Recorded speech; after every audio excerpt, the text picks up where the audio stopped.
जय हिंद दोस्तों। ये देखिए सामान्य हिंदी 2022 यानी कि कल हुआ 24 तारीख से जो यूपी बोर्ड का पेपर हुआ, तो उसमें से हिंदी एक अच्छा 12 मैं आपको लाया हूँ, आपके लिए लाया हूँ सर।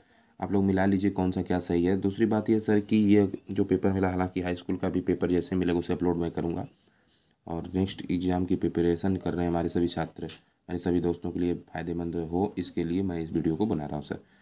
और देखिए सर, ये पेपर देखिए, आप देखेंगे कि 102 और 302 डीपी 2022 सामान्य हिंदी। और किसका पेपर है, ये नाम भाई का लिखा हुआ अनुक्रमांक है इनका, तो यहाँ पे आप अनुक्रमांक अपना डालेंगे। हालांकि इतना बड़ा अनुक्रमांक है, मुद्रित पृष्ठों की संख्या 12 है। और 102 302 डीपी है 2022 सामान्य हिंदी है। समय 3 घंटे 15 मिनट का दिया गया सर। पूर्णांक इसमें 100 है। और निर्देश इसमें दिया गया है कि प्रारंभ के 15 मिनट परीक्षार्थियों को प्रश्न पत्र पढ़ने के लिए निर्धारित है। 15 मिनट आप प्रश्न पत्र पढ़ेंगे, जैसा कि हाई स्कूल में आप पढ़ते रहे हैं। दूसरी स्ट्रक्चर दी गई निर्देश है भैया कि इस प्रश्न पत्र में 2 खंड है। कितने खंड है? 2 खंड। दोनों खंडों के सभी प्रश्नों के उत्तर देना अनिवार्य है। खंड क से देखिए सर, पूछा गया है कि डिप्टी कलेक्ट्री के लेखक कौन है। ये प्रश्न पहला सर था। मैं आपको कल बताया था इसकी प्रीवियस वीडियो में कि मैं जो पेपर बताया था उस पेपर से और इस पेपर में सर तुलना करता हूँ। मैं बताया था, अभी कल ही मैं पेपर अपलोड किया था, और मैं बताया कि सर कि ऐसे एकदम पेपर आने वाले, मैं उस पेपर को भी दिखा दे रहा हूँ आपको सर। तो जैसा कि सर मैं आपको बता दूंगा कि ये देखिए 2022 का पेपर, और मेरे पास देखिए सर 2020 का भी पेपर, आप लोग देख लीजिए, अंतर मिला लीजिए कितना अंतर है समथिंग। अब देखिए सर 102 इसमें भी है, 2022 में भी है, देखिए 2020 में। इसलिए मैं बोला कि मेरी वीडियो बहुत उपयोगी, आप लोग केवल देख लीजिए, आपको बहुत ही हेल्प मिलेगा। इसलिए सर आप देखिए कि ये 2022 का समान हिंदी है, और देखिए सर ये समान हिंदी 2020 की है। और इसमें 102 नंबर मिलाएंगे पेपर का संख्या, तो 102 इसमें भी है सर। और देखिए 302 डीपी है और 302 जेडीएच है। तो सर इसीलिए मैं बोला था पेपर आपको समय से सब कुछ वही दिया गया। देखिए जैसा इसमें पूछा गया, बस आपको केवल प्रैक्टिस ही तो करना था। अब यहाँ से वासुदेव अग्रवाल का पूछा गया यहाँ, क्योंकि आप अगर 10 ईयर पढ़े होंगे तो उसमें दिया गया होगा इस टाइप का। इसलिए मैं आपको प्रीवियस पेपर भी समझा दिया था कि आप लोग ऐसा देख के जाएंगे, पेपर में घबराएंगे नहीं कि पेपर में अलग से कुछ छपने वाला है या अलग प्रकार से कुछ आने वाला। घबराने कोई सर ज़रूरत नहीं है। तो इसीलिए मैं सर जो वीडियो बनाता हूँ जो आप लोगों को खुद मदद करे, वो हमारे लिए भी और आप सभी के लिए वो ज्ञानवर्धक वीडियो सिद्ध होती है। इसलिए सर मैं उन्हीं प्रश्नों को लाता हूँ। तो सर देखिए, जैसा कि आप पहला सर देख पा रहे हैं कि डिप्टी कलेक्टर के लेखक कौन है।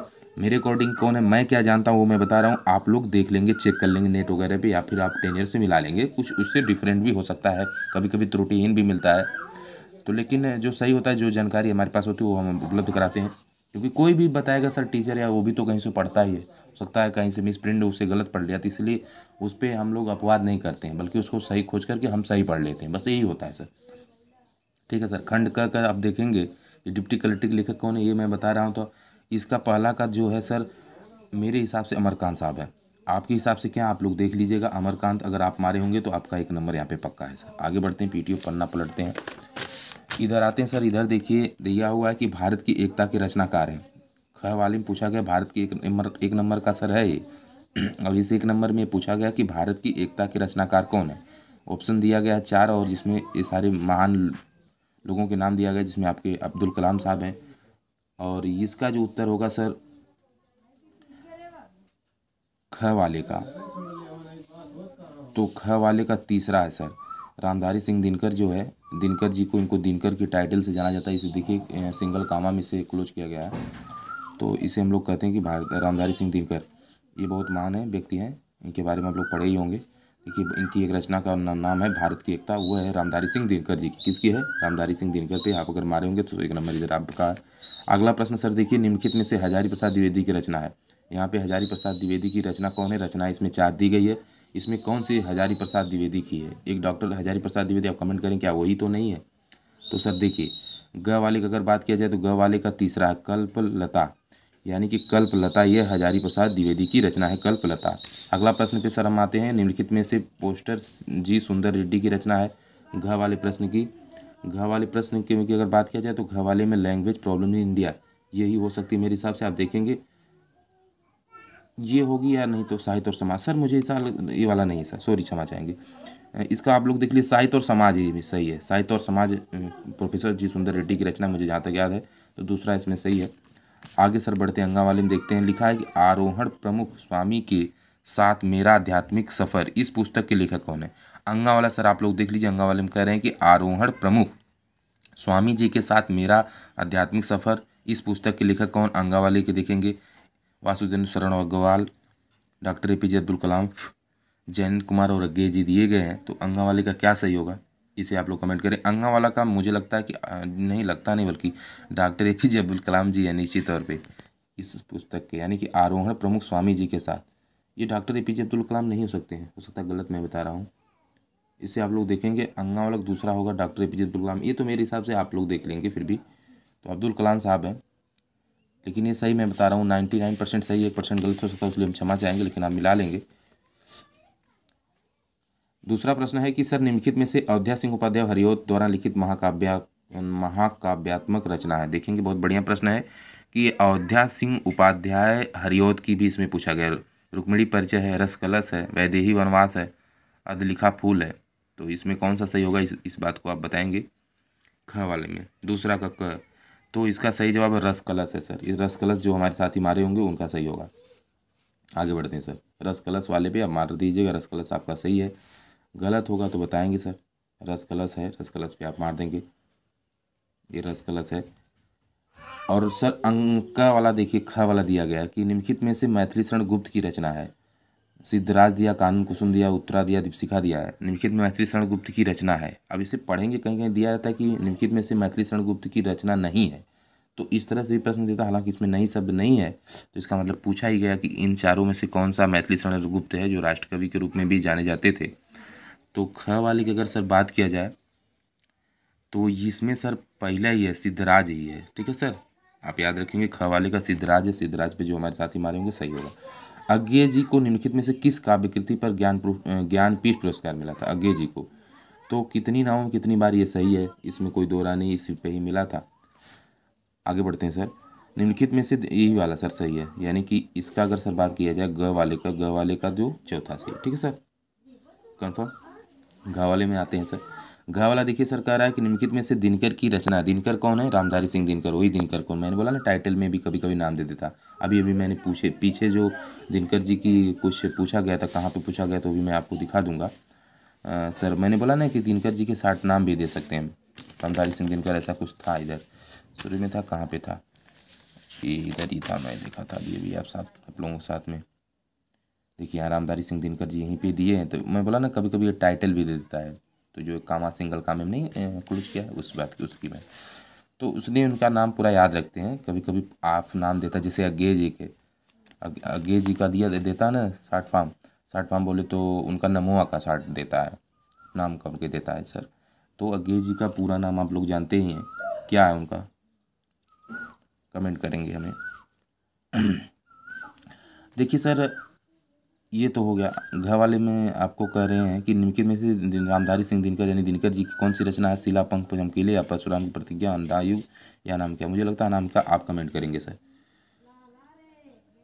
दूसरा प्रश्न की अगर बात किया जाए घ वाले का, तो परशुराम की प्रतिज्ञा, प्रतीक्षा, या नाम क्या, कौन? अभी तो लग रहा है लेकिन कंफर्म है, लेकिन घ वाले का यानी दूसरा का घ वाला सर, ये सही है। परशुराम जी की प्रतिज्ञा ही है जहाँ तक है। नहीं सही है, यही सर, यही मारेंगे आप।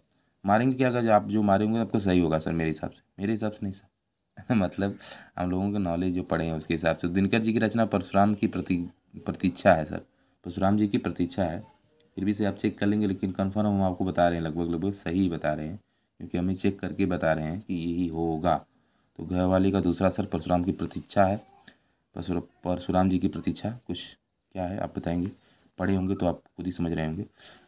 तो अगला अंगा वाला है कि हिमालय निम्नलिखित में से किसकी काव्यकृति है? देखिए अंगा वाला प्रश्न बहुत ही ज़बरदस्त है कि हिमालय निम्नलिखित में से किसकी काव्यकृति पूछा गया है। पंत जी का नाम है, निराला जी हैं, वर्मा जी हैं, प्रसाद जी हैं। तो इनकी सही जवाब क्या है, मतलब इसका सही जवाब क्या है? कभी कभी शब्दों का तालमेल इधर उधर हो जाता सर, मैं आपसे क्षमा चाहूँगा, बट अब तो खुद ही समझदार हमारे सभी साथी। अंगा वाले का तीसरा सर सही होना चाहिए, महादेवी वर्मा जी हैं। तो हिमालय किसकी काव्यकृति है? महादेवी वर्मा जी। महादेवी वर्मा एक महान जो है कि हम जानते हैं कि फीमेल में बहुत बड़ी लेखिका रही हैं महादेवी जी। महादेवी जी को किस नाम से बुलाया जाता है आप लोग बताएंगे हमें। बहुत ही इंपॉर्टेंट प्रश्न है, बहुत बार पूछा गया है पेपर का। जब आप RO पेपर देंगे तो उसमें पूछा गया था एक क्वेश्चन। तीसरा प्रश्न सर देख लीजिए सर, दिए गए गद्यांश पर आधारित निम्नलिखित प्रश्नों के उत्तर देना है। आप देख सकते हैं कि दिए गए गद्यांश पर आधारित, तो गद्यांश को सर आपको देखना है और गद्यांश पर आधारित, सर मैं इस चीज़ की बात कर रहा था। देखिए दिए गए गद्यांश पर आधारित निम्नलिखित प्रश्नों को उत्तर देना है। 5 × 2 10 नंबर का आपका मिलेगा। इस प्रकार से आप इसे पढ़ डालिए सर। इसको पढ़ने के बाद उत्तर देना, जैसे अंडरलाइन वाला दिया ना, आप यहाँ पे देखिए प्रश्न पूछा गया कि राष्ट्रीय जन अपने अपने मानसिक भावों को किन किन रूपों में प्रकट करते हैं। इस चीज़ को देखिए, पहला प्रश्न दिया सर, राष्ट्रीय जन अपने अपने मानसिक भावों को किन किन रूपों में प्रकट करते हैं। राष्ट्रीय जन अपने अपने मानसिक भावों को किन रूपों में प्रकट करते हैं, तो इसी में से आपको पढ़ के उत्तर देना। अंगा तक दिया गया है 5 ठे, या अथवा करके दिया, इसमें से आप दे सकते हैं। इसमें भी वही सेम है, लेकिन इसमें से कहाँ से लिया गया है आपको खुद ही मालूम होगा, आप पढ़े होंगे मेहनत से। तो यही सर है, इसी चीज़ को इस तरह से देना रहता है। चौथा प्रश्न देखिए सर, पूछा गया 5 × 2, कह रहे हैं कि दिए गए गद्यांश पर आधारित निम्नलिखित प्रश्नों के उत्तर दीजिए। गद्यांश दिया गया है, इन्हीं का उत्तर देना। 5 × 2 + 10 10 नंबर टोटल मिलेगा, क्योंकि गद्यांश को पढ़ना है। गद्यांश को पढ़ते जाइए और उत्तर देना है, जैसा कि यहाँ पे दिया गया है। इसमें से उत्तर देंगे, यानी कि 2 नंबर का 5 ठे है। देखिए सर, इस गद्यांश को पूरा पढ़ते आइए और 5 प्रश्न है, पाँचों को करना सर, इसी में से करना है। प्रश्न इधर है, इसको देख के करना सर, समझ में आया। तो जैसे कि ये 2 नंबर का 1 है, जैसे नरदेही दिया ना सर, नरदेही अभी तक क्या करते आ रहे, मतलब नरदेही अभी तक क्या कहते आ रहे थे। तो इसमें को आप पढ़ेंगे, खुद ही आपको मालूम पड़ेगा। अथवा करके दिया है, अथवा करके आप देंगे तो इधर आ जाएंगे। इसको पूरा सर पढ़ डालेंगे, और इसको पढ़ने के बाद यहाँ पे 5 दिया है, 2 नंबर का 1 है, बहुत इंपॉर्टेंट है। 10 नंबर आपका मिलेगा इन्हीं 5 प्रश्नों को उत्तर देने पे। आप खाली बढ़िया से पढ़े रहेंगे। बहुत आसान पेपर है, कोई कठिन नहीं होता सर। देखिए सर, दिया है कि निम्नलिखित में से किसी एक लेखक का साहित्यिक परिचय देते हुए उनकी प्रमुख कृतियों का उल्लेख कीजिए। अधिकतम शब्द सीमा 80 शब्द होना चाहिए। 3 + 2 5 नंबर का होगा। तो 2 नंबर का क्या होता है आपका, इनकी जो है कि साहित्यिक परिचय भी देना रहता है, उनकी प्रमुख कृतियाँ भी लिखना रहता है। टोटल 5 नंबर मिलेगा। 3 में से कोई एक करना होगा सर। देखिए कह रहा है ना, किसी एक का, तीनों का नहीं, एक ही का करना। चाहे प्रोफेसर जी सुंदर रेड्डी करिए, चाहे डॉक्टर हजारी प्रसाद द्विवेदी करिए, चाहे आप डॉक्टर वासुदेव शरण अग्रवाल की कीजिए, तो आपको 5 नंबर मिलने वाले सर।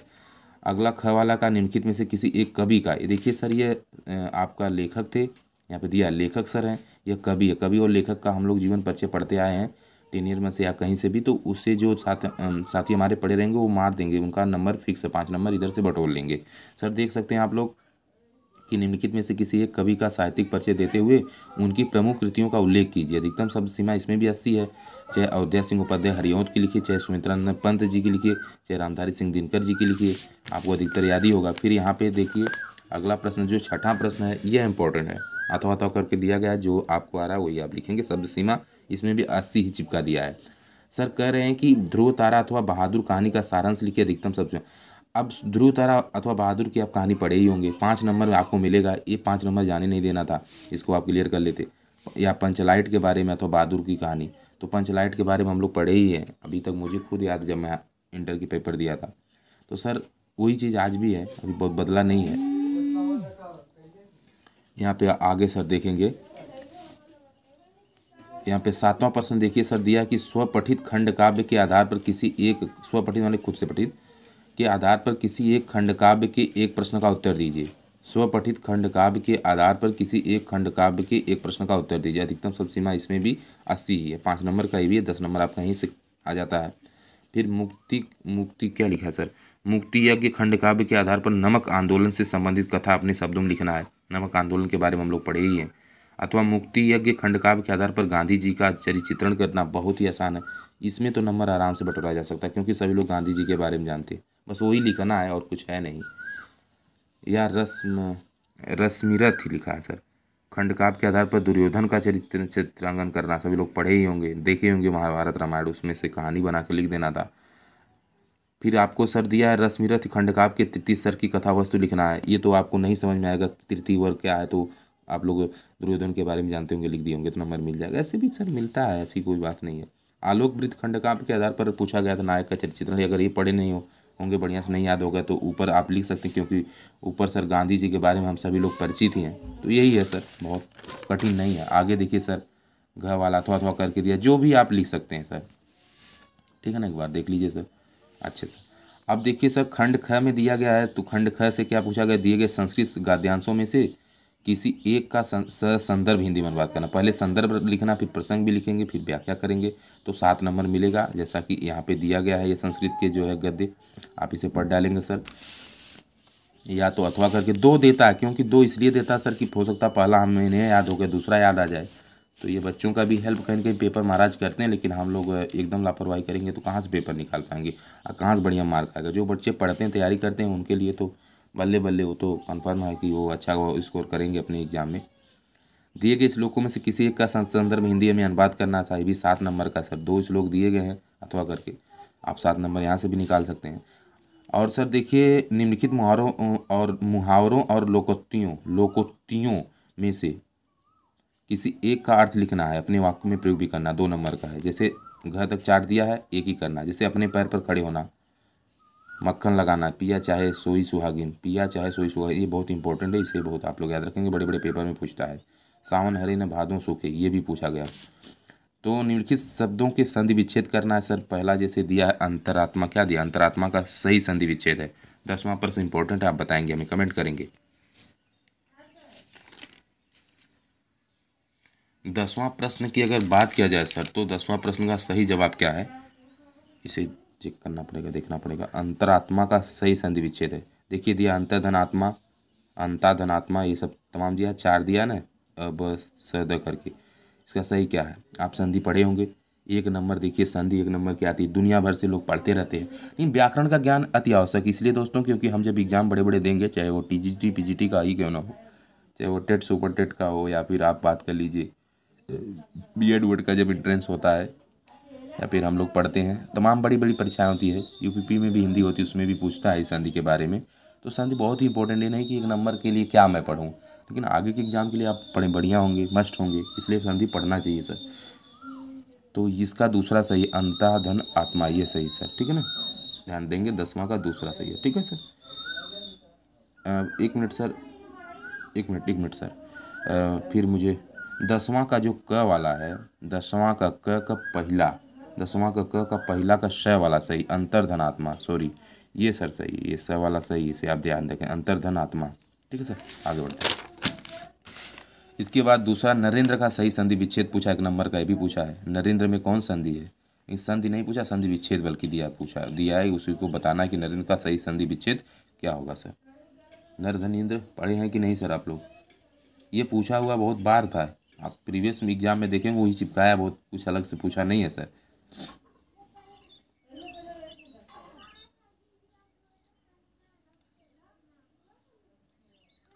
ये ब वाला सही होगा, ब वाला कहाँ गया, नरधनीन्द्र सही है, ठीक है सर। पवित्रम का सही संधि विच्छेद है सर, पवित्रम शब्द पूछा गया है। तीसरा सर, पवित्रम का आप बताएंगे। इसके बाद छठा है क्या, नहीं,